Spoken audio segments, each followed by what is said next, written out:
इन दिनों लगातार एक चीज़ देखने को मिल रहा है कि बच्चों के बीच पढ़ाई का माहौल जिस तरह से तनावपूर्ण बनता जा रहा है, बच्चे कई बार गलत स्टेप उठा लेते हैं। अभी हाल के दिनों में कोटा में हुई कई घटनाओं ने इस बात को साबित किया है कि बच्चे काफ़ी तनाव में आके सुसाइडल जो घटना है उसको भी अंजाम दे रहे हैं। इस मामले को गंभीरता से लेते हुए आज समाज को गंभीरता से सोचने की आवश्यकता है कि आखिरकार बच्चों पर इतना प्रेशर क्या बन जा रहा है कि बच्चे अंततः अपने जीवन लीला को समाप्त कर दे रहे हैं। कोई भी माँ बाप अपने बच्चे के बेहतर भविष्य को लेकर कहीं भी पढ़ने के लिए बाहर भेजता है या पढ़ने के लिए बाहर ना भेजे तो अपने जिला में रहकर ही पढ़ाई करता है, तो बच्चों को बहुत ज्यादा तनाव में होने की आवश्यकता नहीं है। उनको नियमित रूप से पढ़ाई करने की आवश्यकता है और अगर अपने दिनचर्या को अगर बेहतर बनाकर चलते हैं तो निश्चित रूप से इस तरह की घटनाओं को अंजाम देने की परिस्थितियां ही नहीं बनेगी।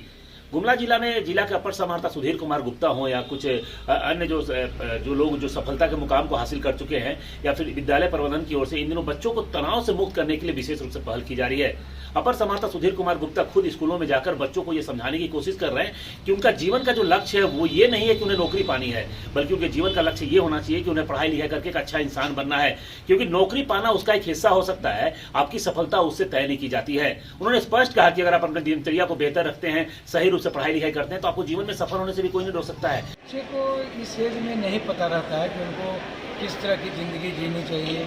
बच्चे आजकल बहुत ज़्यादा तनावग्रस्त हो रहे हैं, मोबाइल का उपयोग कर रहे हैं, माता पिता की बहुत ज़्यादा अपेक्षाएं बढ़ी हुई हैं, लेकिन उनके रूटीन पर ध्यान नहीं देते, उनके लाइफ में झाँक कर देखने का प्रयास नहीं करते। इसलिए एक प्रयास है कि बच्चे एक सामान्य ज़िंदगी जीते हुए, तनाव रहित ज़िंदगी जीते हुए और प्लान्ड वे में रूटीनबद्ध तरीके से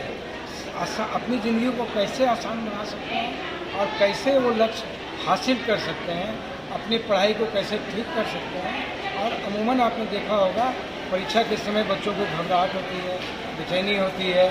डर लगता है, कुछ घटनाएं भी घट जाती है, तो उसको एक दूर करने का प्रयास है। और इसका निश्चित रूप से हम समझते हैं कि आने वाले परीक्षा में बच्चों के परफॉर्मेंस पर इसका प्रभाव दिखेगा और इसका प्रभाव उनके व्यक्तिगत लाइफ पर भी दिखेगा। आपकी भी नौकरी होनी तय है, आप नौकरी प्राप्त कर लेंगे, लेकिन इतना तय है कि प्रशासन की ओर से ये की जा रही पहल निश्चित रूप से बच्चों को भी काफी अच्छा लग रहा है। साथ ही साथ कई ऐसे लोग हैं जो लोग सफलता हासिल कर चुके हैं, हाल ही के दिनों में कंपटीशन एग्जाम को लिखकर आज पदाधिकारी के रूप में जिला में काम कर रहे हैं। उनका भी स्पष्ट कहना है कि निश्चित रूप से पढ़ाई के दौरान तनाव रहता है, लेकिन तनाव तब बनता है जब आप नियमित रूप से पढ़ाई नहीं करते हैं। अपने दिनचर्या को अगर बेहतर आप बना ले तो निश्चित रूप से किसी तरह का तनाव का स्थिति नहीं बन पाएगा और आप बेहतर तरीके से जीवन को सफल बना सकते हैं। वहीं अभिभावकों का भी स्पष्ट मानना है कि बच्चों के ऊपर अपने विचारों को थोपने की आवश्यकता नहीं है, उन्हें ये बनाने की आवश्यकता नहीं है जो आप चाहते हैं, बल्कि उन्हें वो बनने दें जो वो चाहते हैं, क्योंकि उनका अट्रैक्शन उधर ज्यादा होता है और हम अपनी अभिभावक के दबाव के कारण बच्चे कई बार डाइवर्ट हो जाते हैं और उनको ये लगता है कि वो अपने माँ बाप के सपने को पूरा नहीं कर पा रहे हैं, जिसके कारण कई बार ऐसे स्टेप उठा लेते हैं जो उन्हें नहीं उठाना चाहिए।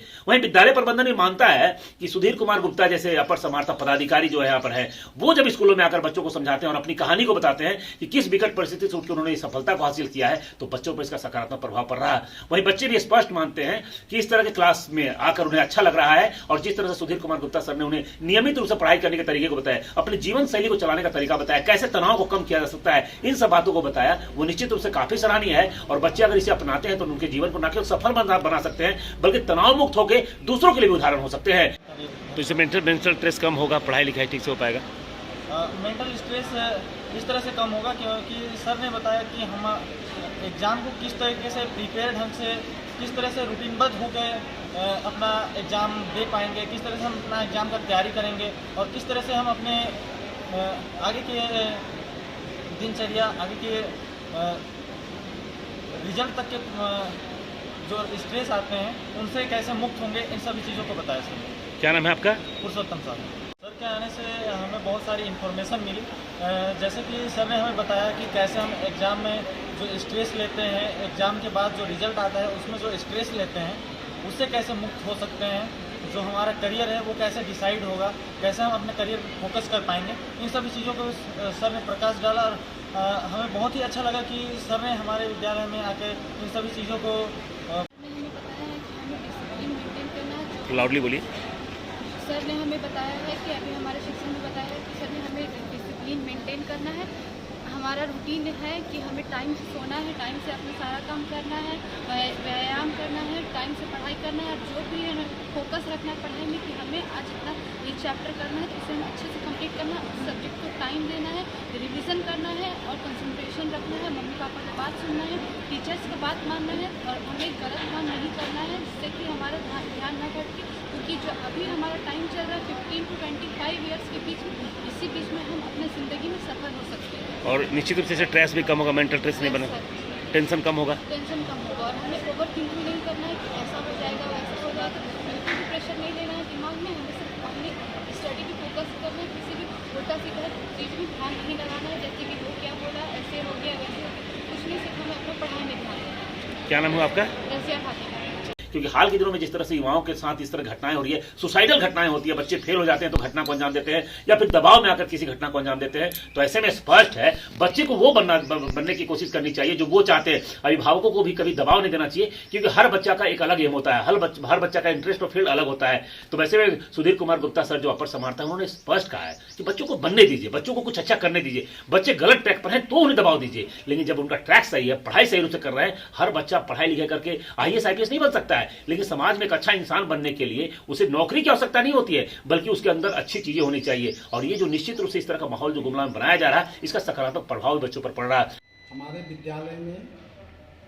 बच्चों को तनाव मुक्त करने के लिए शिक्षकों और मेरे द्वारा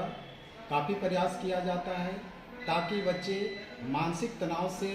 दूर होकर अच्छी तरह पढ़ाई लिखाई कर सकें और अपने भविष्य को उज्जवल बना सकें। आज अपर समाहर्ता सुधीर कुमार सर के द्वारा बच्चों का काउंसलिंग किया गया, ताकि बच्चों के कैरियर बेहतर हो सके और जिस मकसद से बच्चे विद्यालय आकर पढ़ाई कर रहे हैं और अपनी मंजिल को प्राप्त कर सकेंगे और एक अच्छा नागरिक और देश को आगे लेने का प्रयास करेंगे। और जिस तरह सर ने बताए, जिससे कि बच्चों का मानसिक तनाव दूर हो सकेगा और बच्चे अच्छी तरह पढ़ाई कर पाएंगे। ये गुमला में भी कई बच्चे ऐसे हैं जो एग्जाम फेल होने के बाद सुसाइड कर लेते हैं, तो वैसी घटनाओं को रोकने के लिए इस तरह की पहल काफी अच्छी है। और प्रशासन के साथ साथ कुछ सफल लोग, कुछ यंग जनरेशन, अभिभावक भी जिस तरह से एक मंच पर आ रहे हैं, शिक्षक भी एक मंच पर आकर इस तरह की बातों को रख रहे हैं, उसकी प्रशंसा की जा रही है और इसका फलाफल निकल रहा है। बच्चे तनाव मुक्त होकर पढ़ाई कर रहे हैं और अपने जीवन को बेहतर बनाने की कोशिश भी कर रहे हैं। सुशील कुमार सिंह, गुमला।